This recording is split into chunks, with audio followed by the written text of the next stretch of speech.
വഖൈറുഹുമാ അല്ലദീ യബ്ദഉ ബിസ്സലാം. ശൈത്താൻ ഇടപെടുന്നൊരു മേഖലക്ക് അള്ളാന്റെ റസൂല് റിവാർഡ് പ്രഖ്യാപിച്ചിരിക്കുകയാണ്. ശൈത്താൻ ഇടപെടുക എന്താ അറിയോ? നന്നാണെന്ന് രണ്ടു കൂട്ടർക്കുണ്ട്.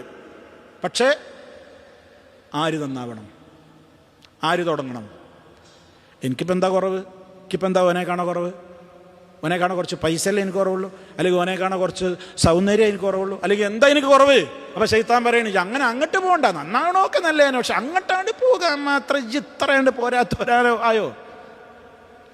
അവിടെയാ മുത്ത മുസ്തഫ ഇടപെട്ടുകൊണ്ട് പറയുന്നത് വഖൈറുഹുമാ അല്ലദീ യബ്ദഉ ബിസ്സലാം. ആ രണ്ടാളുകളുടെ കൂട്ടത്തിൽ ഏറ്റവും ഉത്തമനാരാണ്? അല്ലദീ യബ്ദഉ ബിസ്സലാം. പിണങ്ങിത്തെറ്റിപ്പിരിഞ്ഞ് നിൽക്കുന്നവരിൽ ആരോടാണോ ആദ്യം സലാം കൊണ്ട് തുടങ്ങുന്നതെങ്കിൽ അവനാണ് ആ രണ്ടിൽ ഉത്തമനായ മനുഷ്യൻ. സല്ലല്ലാഹു അലൈഹി വസല്ലം പറയാം.